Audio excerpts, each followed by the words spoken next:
Analysis: Trump is right. Amazon is a master of tax avoidance. There are plenty of reasons to be concerned about President Trump's tirades against Amazon, Nasdaq, AMZN. For starters, it's unseemly for a president to be attacking an American company, especially when he appears to be seeking to damage the company and its stock price. Trump's attacks on Amazon are also tied to the Washington Post, which Amazon CEO Jeff Bezos separately owns, and therefore seen as an attempt to influence the Post's coverage. And many of Trump's claims about Amazon are not accurate or are grossly exaggerated, for instance, that the e-commerce giant is cheating the United States Post Office. However, on at least one account, Trump is correct. Throughout its history, the e-commerce giant has been a master of tax avoidance, leveraging laws that don't properly account for internet sales and playing states and municipalities against one another for tax breaks. Until the stock's recent dive, Amazon was the second most valuable company in the country, worth nearly $800 and behind only Apple. However, the company paid no U.S. income taxes on a $5.6 billion in domestic profits last year thanks to a $789 million windfall from the new tax law, according to the Institute on Taxation and Economic Policy.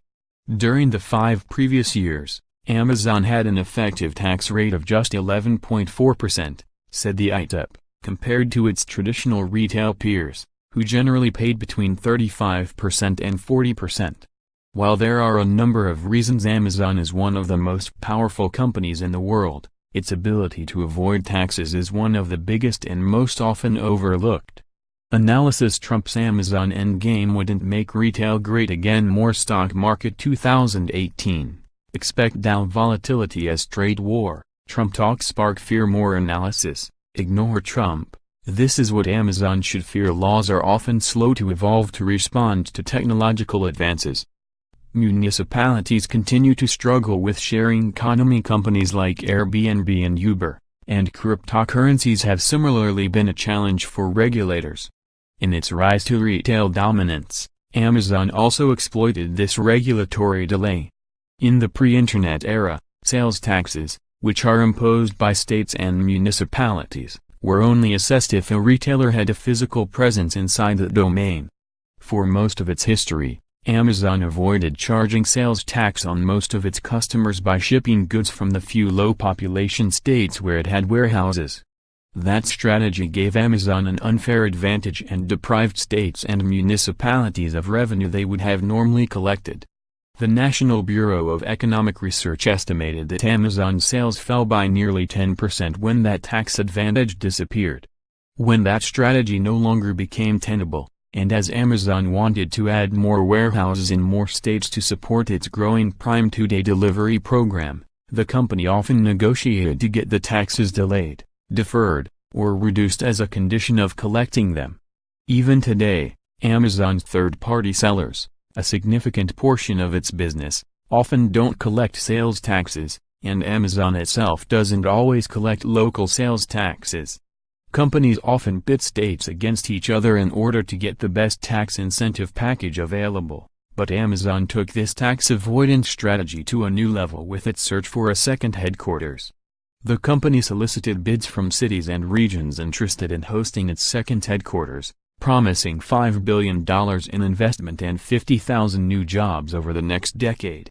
Amazon received over 200 bids with offers as lucrative as $7 billion in tax incentives from Newark, and Chicago offered to let Amazon keep over $1 billion in income taxes that would normally go to the state.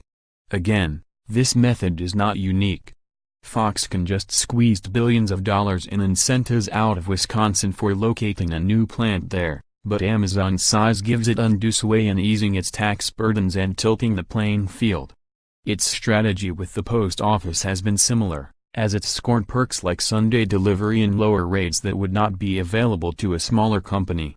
Throughout its history, Amazon has consistently reported minimal profits, meaning it has paid very little in taxes since taxes are assessed based on profits. While that strategy is generally seen as sacrificing profits for market share and long-term competitive advantages, it's also a way of avoiding taxes, especially compared to its rivals, who pay some of the highest tax rates in business. Between 2008 and September 2017, for example, Walmart, NYSE, WMT, paid $64 billion in income tax, compared to just $1.4 billion for Amazon, even though Amazon has been the more valuable company for several years now. Avoiding taxes is standard practice for businesses, but few companies have benefited from exploiting the system more than Amazon, and those strategies have given the e-commerce leader a decided advantage over its heavily taxed retail rivals. There's no question that Amazon has weighed on the profit growth of its retail peers. By avoiding its own taxes and lowering industry profits, the company is reducing the broader retail corporate tax base. It's not surprising that such an issue would attract government attention. John Mackey, CEO of Whole Foods Market, an Amazon subsidiary, is a member of the Motley Fool's board of directors. Jeremy Bowman owns shares of Apple. The Motley Fool owns shares of and recommends Amazon and Apple. The Motley Fool has the following options: long January 2020 $150 calls on Apple and short January 2020 $155 calls on Apple. The Motley Fool has a disclosure policy. The Motley Fool is a USA Today content partner offering financial news, analysis and commentary designed to help people take control of their financial lives. Its content is produced independently of USA Today. Offer from the Motley Fool: find out why Amazon is one of the 10 best stocks to buy now. Motley Fool co-founders Tom and David Gardner have spent more than a decade beating the market. In fact, the newsletter they run, Motley Fool Stock Advisor, has tripled the market. Tom and David just revealed their 10 top stock picks for investors to buy right now. Amazon is on the list, but there are 9 others you may be overlooking. Click here to get access to the full list. Stock Advisor returns as of April 2, 2018.